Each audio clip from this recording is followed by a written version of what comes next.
வணக்கம் மதுமிதாவின் காற்றுவெளி நேயர்களே. எழுத்தாளர் ஜெயமோகன் அவர்கள் எழுதிய நாவல் 7ஆம் உலகம், அத்தியாயம் 15. வாசிப்பவர் மதுமிதா. பங்குனி உத்திரம் வருதுடே என்றார் பண்டாரம். துக்க வெள்ளி வருது, உருப்படிகளை பிரித்து ஏற்றிவிடு. இந்த வண்டி மலை ஏம்ல கண்ணில் காங்கலை. மொளாளி, அவன் இப்போ 6 மணிக்கு கொடியேற்றி போடுதான், சொல்லி வைங்க என்றான் பெருமாள். மார்ச் 15 குறிக்கணும் பிள்ளைச்சா என்றான் அகமது. மார்ச் 15ஆ? அதனடே என்று பண்டாரம் பஞ்சாங்கத்தை பார்த்தார்.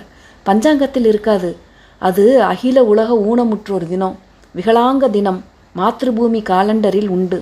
அதுக்கு உனக்கென்னடே ஊனம்? உனக்கு சங்கதி கூடுதலுள்ளா இருக்குவு. இங்கே பாருங்க மிஸ்டர் பெருமாள், உம்மக்கிட்ட பேச்சு இல்லை. கடலாசு எடுக்க வேண்டான்னு பார்க்கேன். விடுடே, இவன் ஒருத்தன் எதுக்கெடுத்தாலும் கடலாசு கடலாசுன்னுட்டு. கடலாசிலேயாக்கும் பவ்வர் இருக்குது. ஓய் பெருமாள், தலையுள்ளவனுக்காக்கும் இப்போ காலம் அல்லாம தண்டும் தடியும் உள்ளவனுக்கு இல்லை என்றார் ராமப்பன். நீர் எப்பம்ல வந்தேரு, போய் உம்மை சோழிய பாரும் என்றார் பண்டாரம். இப்போ ரெஸ்ட்டு என்னது? காலம்பர 6 மணிக்கு தொடங்கின விழியில்லா, இன்னி 1/2 மணிக்கூர் ரெஸ்ட்டு என்றார் ராமப்பன். பண்டாரம் அகமதை பார்த்தார், பெருமாளை பார்த்தார். பெருமாள் முகத்தில் மலச்சிக்கல் போன்ற ஒரு பாவனை. சரிடே பார்த்து போடலாம் சரி என்றார். பஞ்சாங்கத்தை புரட்டியபடி, சித்திரை பறந்தா பின்ன சோழி நிறைய உண்டு, வண்டிமலையை கொண்டு ஒக்காது. நீ நல்லதாட்டு வேற 2 ஆளை பாரு. தோட்டியை இருக்காவ, தோட்டியை சரிப்பட மாட்டானுகடே, பயதாங்குள்ளியோ. சாமி பாவம்லா, சாமி புண்ணியம்லாம்பாவ. காலூர் புள்ள ஆளு வேணும், 2 கல்பிச்சு நிற்கணும். வல்ல அறுதலி பெத்த நாயரும் கிட்டினா பஸ்டாக்கும். சிகரெட் புகைத்தபடி அகமது பேப்பர் படித்தான். காற்றில் அது சடசடத்தது. எரப்பாளி பைய மகனுக என்றான். மக்காவே, நீ தமிழ் படிச்சு போட்ட பார்த்துக்கோ என்றார் ராமப்பன். நீ யாருட அவனுக்கு கொட்டையை தாங்கியா என்றார் பண்டாரம். எதுக்கு பார்த்தாலும் மக்கா மக்காங்கிய, அதுக்கு காமாவும் தாரா சிங்கும்ல வேணும் உடையோரே, நம்மால ஒக்குமா? பண்டாரம் கவனிக்காமல் கணக்கை பார்த்து, ஒன்றும் சரியில்லடே பெருமாள், இம்புடு கீழே போக ஒரு சான்ஸும் இல்லை. இவனுவ வல்லதும் ஒழிச்சு கேட்டுதானுகளா, நல்லா பாத்தியா என்றார். மொளாளி, மற்றவனவள சொல்லுங்க, இந்த கொட்டை தூக்கி பாய்கிட்ட நம்ம வேலை நடக்காது. எழுதி போடுவேங்கியான். நமக்கான 1000 சோழி கிடக்கு, தலையெழுத்து சரியில்லாமல் நாம் அலையுதோம். அகமது பேப்பரை தாழ்த்தி, பிள்ளையே, உம்மக்க சாமியை பற்றி படமும் வார்த்தையும் உண்டல்லோ என்றான். 6 மாங்காண்டி சுவாமி, காலில்லாத ஆள். பேப்பர் இல்லையா என்று பண்டாரம் பாய்ந்து வந்து பார்த்தார். மாங்காண்டி சாமிதான். சிரித்த முகம், சரிகை தொப்பி, சரிகை உடை, மிகப்பெரிய ஒரு சிம்மாசனத்தில் அமர்ந்திருந்தது. சிவப்பு நிற பட்டு திண்டு வைத்த சிம்மாசனத்தின் 2 புறமும் சட்டை இல்லாத 2 பிராமணர்கள். சாமிக்கு முன் ஒரு பெரிய தட்டில் பழங்கள், மலர்கள், பொன் நாணயங்கள். முருகா ஞானபண்டிதா என் அப்பனே என்றார் பண்டாரம். இதென்ன மாயம்? நியூஸ் படிக்கட்டுமா? படி. அதாவது மேலே பன்னிக்கோடு அக்னி சர்மா எழுதின லேகனம், கட்டுரை, பெரிய கட்டுரையாக்கும். சுருக்கி சொல்கிறேன். சம்பங்குழிங்கிற சித்தபுருஷரை பற்றி எழுதியிருக்காரு. சம்மங்குழி சாமியா? அதாரு? அதுதான் இது. அது சரி. சாமி தொட்டா தீரா வியாதி தீரும், மாறாத பாவம் மாறும். சாமி பாடினா துன்பமெல்லாம் பறந்து போகும். சாமி வேதாந்த கேசரி. அகமது கூர்ந்து படித்து, திராவிட காவிய பரிபாஷா கவி சிம்ஹன் என்று கூறி, இது எனக்கு மனசிலா இல்லா என்றான். முகத்தில் சாமி ரெச்சப்பட்டு போட்டு என்றார் ராமப்பன். சப்பர மஞ்சளத்தில இல்லா கேரி இருக்குவு, பழம் வச்சிருக்கு, நல்ல ஆப்பிள் ஆரஞ்சும் உண்டு, திராட்சை உண்டும், மாம்பழம் காங்களையே. பண்டாரம் பெருமாளை பார்த்தார். பெருமாள், மொளாளி, அவன் சும்மா 50 ரூபாயை கொடுக்கல, வழிய பிளான் வச்சிருக்கான் என்றான். அவன் எமகண்ட கிடாரன்லா என்றார் பண்டாரம். ஒரு கோரிப்பிடுவானுவ மொளாளி என்றான் பெருமாள். அவனுக்கு அதுக்கான அறிவும் விபரமும் இருக்குடே. எப்படி இங்கிலீஷ் பேசுதான் தெரியுமா? அட்வொகேட்டாக்கும். மொளாளி, கல்யாணம் முறைச்சாச்சு போல என்றார் ராமப்பன்.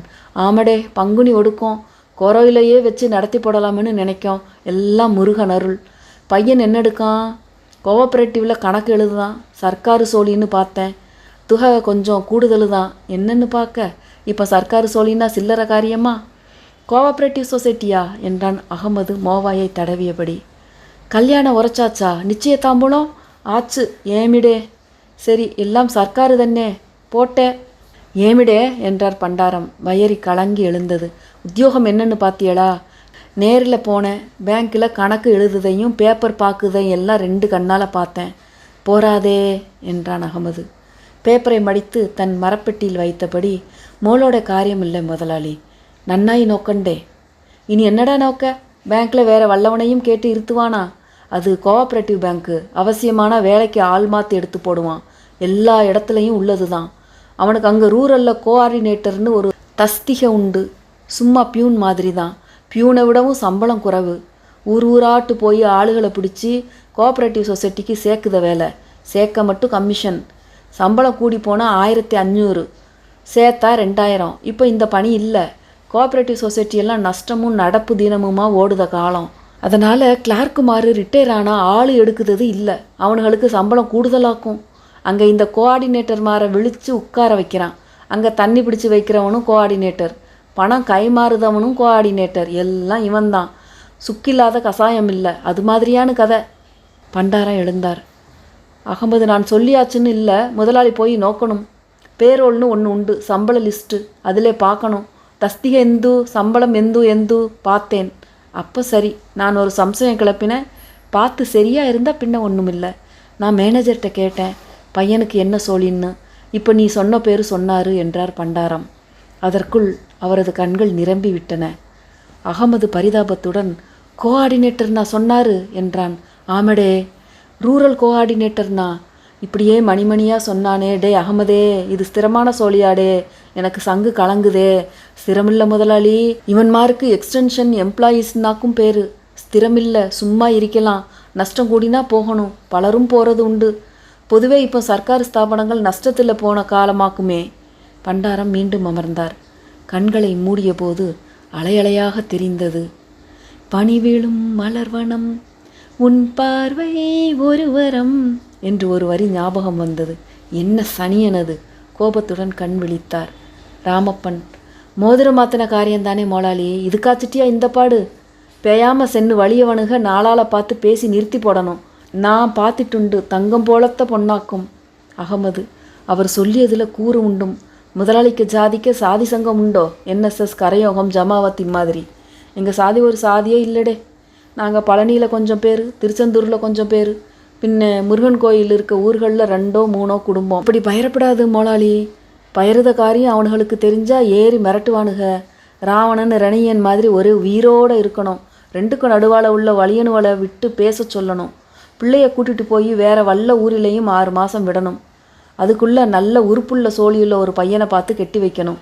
துணிஞ்சா துக்கமில்லை பார்த்துக்கிடுங்க என்றார் ராமப்பன். தூரத்தில் படுத்திருந்த எருக்கு, ராமப்பண்ணோ, பையனுக்கு காலும் கையும் உறுப்புண்டுல்லா, 10 மாசத்துல பிள்ளை உண்டாகும்லா, பின்ன என்னத்துக்கு சோழி உண்டா சூத்திரம் உண்டான்னு பார்க்குது. இஞ்சருங்க, நீங்கள் எடுத்து சொல்லுங்க என்றாள். பெருமாள் கடும் கோபத்துடன், மூண்ட நாய் வாய முடுட்டி, வந்த சவட்டு குடலை பிதுக்கி எடுத்து போடுவேன் என்றான். இனி முதலாளி அப்படி யோசிச்சா அதுவும் நியாயமாக்கும். நல்ல பூத்த பைசா கொடுப்பீக. அதை வல்ல வட்டிக்கோ குட்டிக்கோ விட்டால் வருமானம் வருமில்லா, சேர்த்து வச்சு இருந்தால் என்ன குறைவு என்றார் ராமப்பன். பின்ன மோளாளி, நம்ம வயசுக்கு நாம் சொல்லுறது இது மாதிரி சமயத்தில் நமக்கு ஒரு கவலை உண்டு, பயம் உண்டு. என்ன நம்ம பிள்ளைய அறியப்படாது. மலை மாதிரி இருந்து போடணும், கல் மாதிரி இருந்து போடணும். பிள்ளைய நம்மைய நம்பியாக்கும் இருக்கு பாருங்க. அதுகளுக்கு மனசு உடையப்படாது. பேரு சொல்ல மோளாளிக்கு பையனும் இல்லை. வாரண்டே என்றார் பண்டாரம். பார்த்து செய்யுதே. வாரண்டே அயமதே. ஒத்தைக்கில்லா போகிறாரு, நீங்கள் கூட போங்க, இஞ்சேருங்க என்றாள் எருக்கு. உன்னை இன்னும் கொள்ளுதேன் பாட்டி. தேவை எம்டி என்னையை பார்த்து பேசாதேன்னு எம்பிட்டு தடவட்டி சொல்லுதது. பெருமாள் பாய்ந்து போய் மளமளவென்று எருக்கை உதைத்தான்.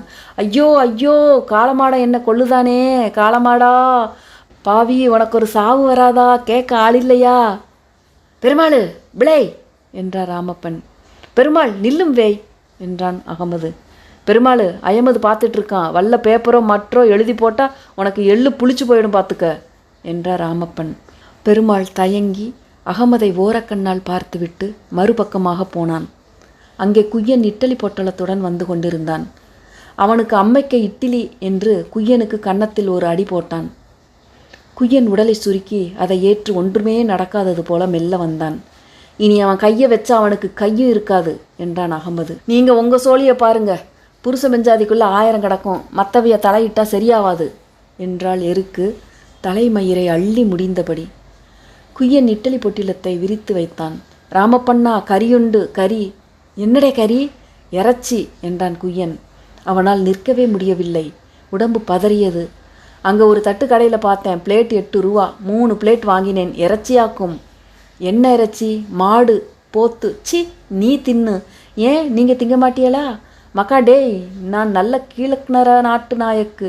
கன்னடம் மறந்து போச்சு, அது வேற கதை. உடுப்பியில் நமக்கு சொந்த மண்ணு இப்பவும் உண்டு. மாட்டிறைச்சி திங்க சாதின்னு நினச்சியா? மாடு ஃபஸ்ட்டு இறைச்சி, பண்ணி தான் ஹராம் என்றான் அகமது. ஓரொருத்தருக்கு ஓரொன்று அராமத்தாக கிடக்கு. குடியானவனுக்கு மாடு அராமத்து. மாடும் குடியானவனும் மேலே லோகத்தில் அண்ணனும் தம்பியுமாக்கும் பார்த்துக்கோ. அப்போ உங்கள் பொதியை நான் திங்க ராமப்பண்ணோம் என்றான் குய்யன் மகிழ்ந்து. தின்னுடே, தின்னு விளங்கு.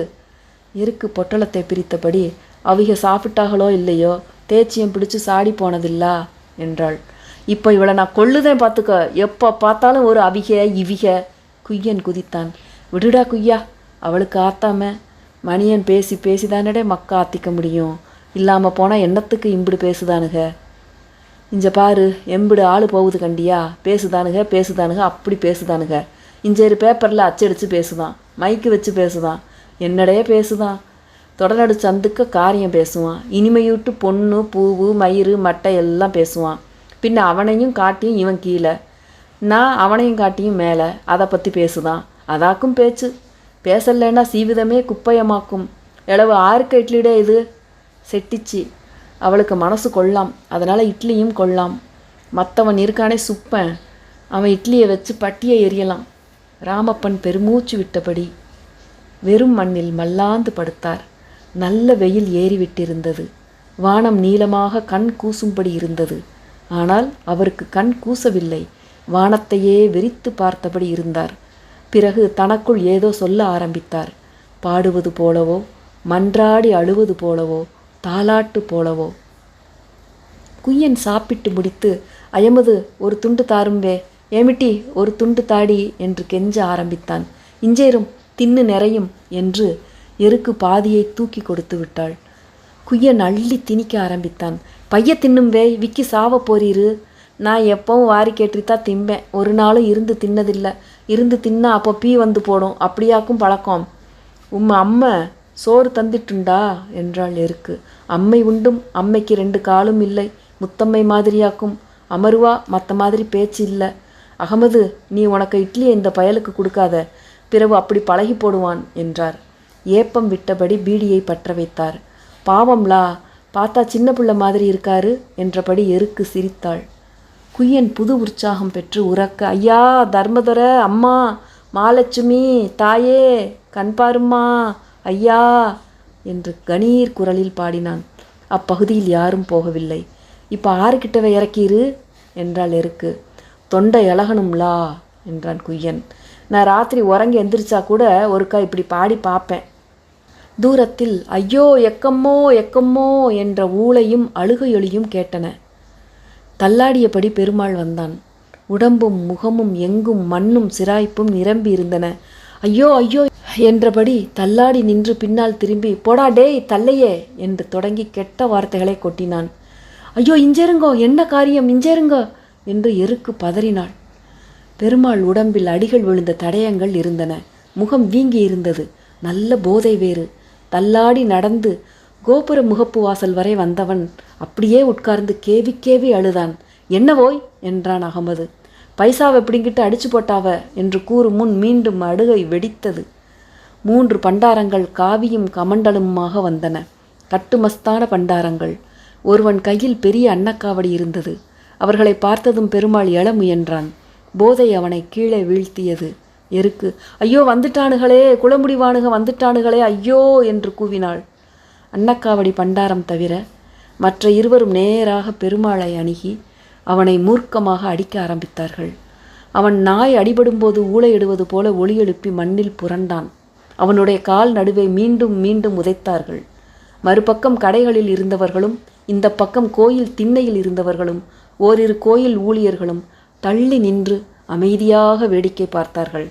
ராமப்பனும் குய்யனும் அகமதுவும் அமைதியாக பார்த்தபடி இருந்தனர். அன்னக்காவடி பண்டாரம் மட்டும் சற்று பதற்றத்தோடு வேண்டாசாமி வேண்டாசாமி என்றது. எருக்கு மார்பிலும் வயிற்றிலும் அடித்து கொண்டு கதறியபடி மண்ணில் விழுந்து தவழ்ந்து வர முயன்று புழுதியில் புரண்டாள். பெருமாளை புரட்டி போட்டு அவன் வேட்டியையும் உள்ளாடையையும் கிழித்து உருவி அவன் கோவணத்துடன் சேர்த்து கட்டியிருந்த சுருக்கு பையை எடுத்து கொண்டனர். அன்னக்காவடி பண்டாரம், வாங்க சாமி போலாம் சாமி என்றார். அவர்கள் மறுபடியும் பெருமாளுக்கு ஓங்கி ஓர் உதைவிட்டனர். அவன் உடலில் உயிர் இருப்பது போலவே தெரியவில்லை.